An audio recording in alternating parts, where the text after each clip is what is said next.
उसके बाद अब देखिए यहाँ तक यही सब मैंने आपको दिखाया था। बाकी ये देखिए यहाँ पे आया, यहाँ से अब मेरा ये लाइन इससे से नीचे आ रहा है, ये शावर का पॉइंट है। बाकी यहाँ से 1.5 का बुश देके रिड्यूस किया, नीचे लिया।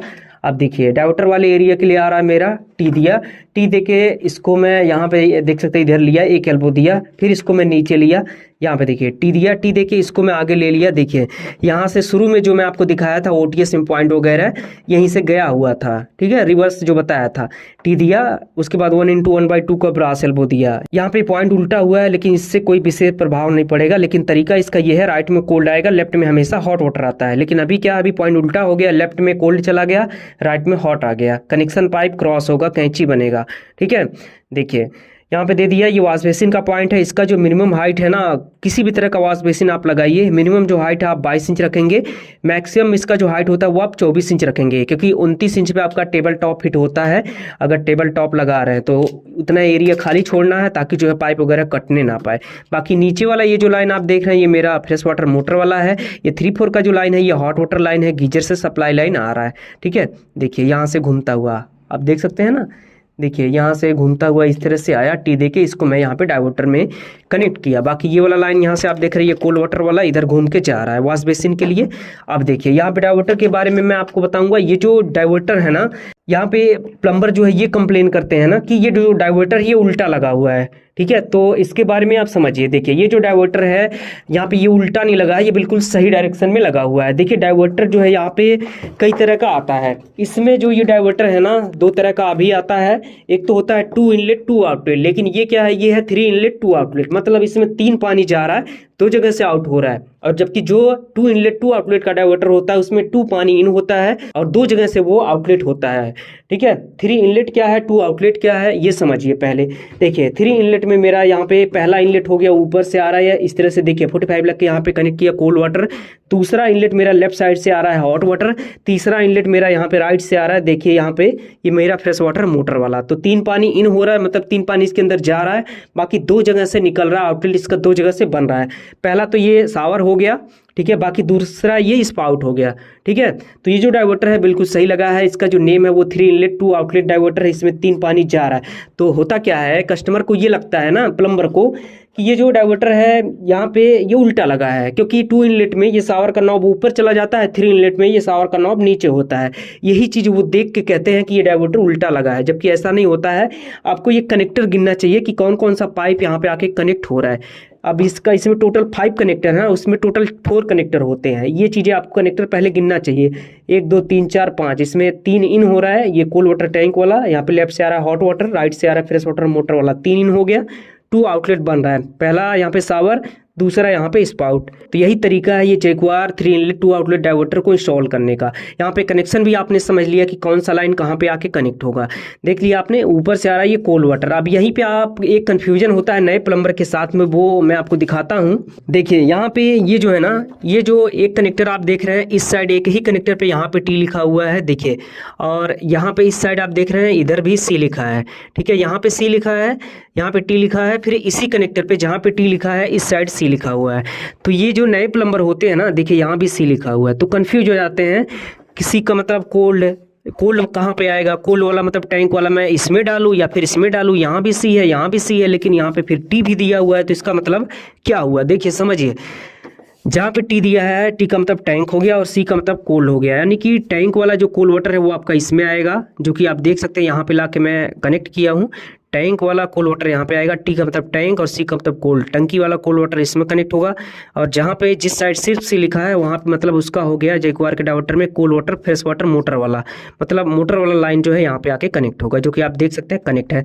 बाकी यहाँ पे हॉट वाटर के लिए, गीजर के लिए हर डाइवर्टर में एच या फिर हॉट लिखा हुआ रहता है, देखिए हॉट कनेक्ट है। बाकी नीचे स्पाउट के लिए एसपीटी लिखा हुआ है शॉर्ट फॉर्म में, देखिए शॉर्ट फॉर्म में यहाँ पे एसपीटी लिखा है।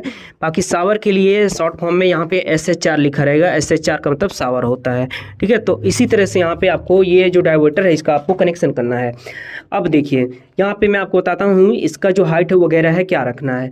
देखिए डाइवर्टर का जो हाइट है, ये कार्टेज का हैंडल का सेंटर पॉइंट आप मेजर करेंगे, मिनिमम 40 मैक्सिमम 42 इंच रखेंगे। बाकी ये जो स्पाउट आप देख रहे हैं नीचे, इसका जो टाइल्स वाले फ्लोर से मिनिमम हाइट है वो आप 30 मैक्सिमम 32 इंच रखेंगे। बाकी ये जो शावर आप देख रहे हैं ऊपर, शावर के पॉइंट का जो हाइट है मिनिमम जो है आप टाइल्स वाले फ्लोर से 6 फीट रखेंगे, मैक्सिमम 7 फीट रखेंगे। 7 फीट रखने का बेनिफिट ये होगा कि 6 फीट के आदमी भी नीचे खड़ा होकर नहा पाएंगे। ठीक है, तो आप देख सकते हैं यहाँ पे टोटल पाइप फिटिंग इस तरह से कंप्लीट हो चुका है। अब यहाँ पे बहुत ही यूजफुल जानकारी मैं दूंगा अपने सभी प्लम्बर भाइयों को। और देखिए अभी क्या हो रहा है, मेरा मेन आउटलेट जो है यहाँ पे 7 फीट के ऊपर से निकल रहा है। 7 फीट मेरा शावर है, 7 फीट के ऊपर से 1.5 इंच का पाइपलाइन मेरा घूम रहा है। ठीक है, तो यहाँ पे देखिए मैक्सिमम प्लम्बर हमने देखा है क्या करते हैं, पहले पाइपलाइन को इस तरह से देखिए, जो वहाँ पे आपने देखा है ओटीएस में, यही पाइपलाइन 1.5 इंच का ही सबसे पहले वो ले लेंगे नीचे 2 फीट पे, 2 फीट पे ले लिया। उसके बाद जहाँ जहाँ पे देना है वो क्या करते हैं, वो उठाते हैं इस तरह से। देखिए मैंने हमेशा मैं आपको बताता हूँ कि देखिए अगर किसी भी घर में किसी भी बाथरूम में अगर प्रेशर बूस्टर पंप वगैरह नहीं लग रहा है, एक नेचुरल सोर्स है पानी को लेने का, तो उस केस में एक तरीका होता है पाइप को घुमाने का, टर्न करने का, हर काम को करने का एक तरीका होता है।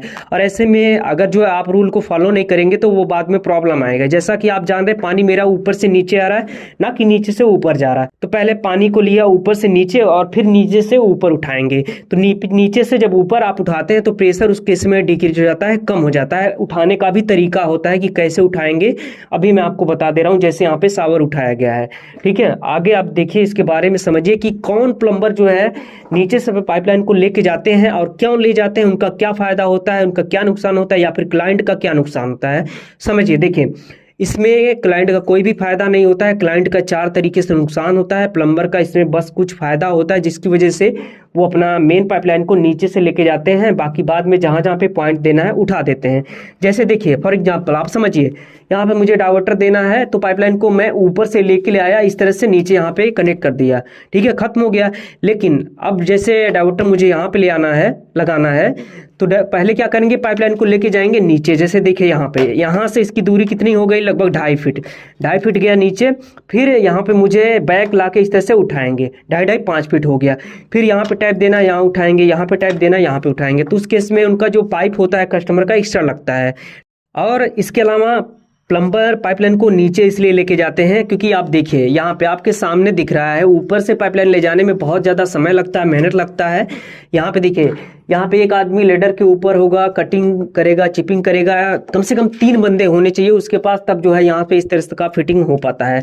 लेकिन यही मेन पाइपलाइन अगर सोचिए अगर नीचे से लेके जाना हो, जैसे यहाँ से नीचे नीचे गया हुआ है ये मेरा मोटर वाला लाइन, तो यहाँ पे एक आदमी अकेला कटिंग भी करेगा, चिपिंग भी करेगा, फिटिंग भी करेगा, हेल्पर की रिक्वायरमेंट ही नहीं होगी। ठीक है, तो यही फर्क होता है। प्लम्बर देखिए जब ऊपर से लाइन लेके जाते हैं तो उनमें काम जो है बहुत ज़्यादा समय लगता है काम को करने में, एक दिन का जो बदला है वो 2 दिन यहाँ पे लग जाता है, डबल हो जाता है। ठीक है, इसलिए पाइपलाइन को प्लम्बर नीचे से लेके जाते हैं अपने काम को आसान बनाने के लिए, और अपना उनका कुछ रनिंग फिट एक्स्ट्रा भी बनता है। ठीक है, क्योंकि देखिए अगर नीचे से पाइप को उठाएंगे तो ये जो पाइप जो है जितना लग रहा है मेरा 2 फीट 3 फीट जहाँ जहाँ पे पॉइंट देना वो एक्स्ट्रा लग रहा है। तो ये काम करता कौन है, रनिंग फिट वाले जो प्लम्बर है वो करते हैं, क्योंकि अपने काम को आसान बनाने के लिए पाइपलाइन को नीचे लेके जाते हैं। बाकी उनका जो रनिंग फिट पे काम करते हैं उनका कुछ पाइप जो है एक्स्ट्रा लगता है कस्टमर का। ठीक है, तो जितना ज़्यादा पाइप लगेगा उसी हिसाब से रनिंग फिट जोड़ के वो अपना पैसा बनाएंगे, इसीलिए प्लम्बर पाइपलाइन को नीचे से लेके जाते हैं।